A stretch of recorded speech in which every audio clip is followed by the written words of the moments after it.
Sir Jag, born and raised in India, umuwi kayo ng Pilipinas. So what made you decide na dito po magtayo ng negosyo? 20 years plus na po ako dito sa Pilipinas. Dati business ko po money lending.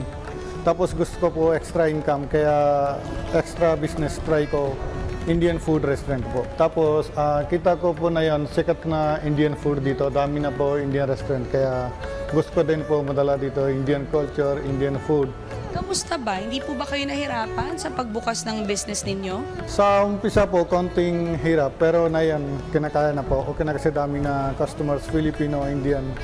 So, okay na po na yan. Nabanggit nyo konting hirap sa umpisa. Ano yung konting hirap na yon? Pwede nyo ba i-share sa amin? Kasi pag umpisa tayo, di ba, syempre, konti lang customers, hindi kilala na tao na restaurant or paano yung food taste. When it comes to affordability, yung mga prices ng ating Indian food, kamusta po? Hindi naman po masyadong mahal at kayang-kaya naman po. O, hindi naman po masyado na. Okay lang po. Tsaka yung order namin malaki po. Lahat orders po namin good for 2 or 2 to 3 persons po. Marami na rin kasi mga Indian restaurants dito sa Pilipinas. Ano ba yung kaibahan o ano ba yung may pagmamalaki? Sa amin po, authentic food lang po. Wala po kami extended flavors or ano po. Sa mga gusto rin po magtayo ng Indian business, yung mga kapwa Pilipino rin natin na gustong pumasok, ano ba yung mga tips or advice ang mabibigay mo sa kanila? Dapat meron po sila Indian chef talaga para authentic food po talaga.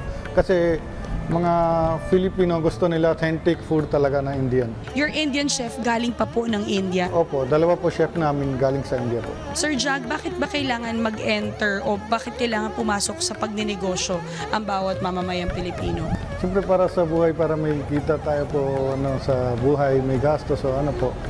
Handle natin po lahat sa ayos na sa buhay.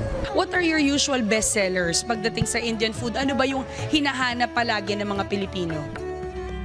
Ito po yung bestseller namin mga biryanis. Tapos ito po panipuri, samosa po. Tapos ito po butter naan. Tapos ito po tandoori chicken. Tapos ito po chicken lollipop, mutton masala with rice po.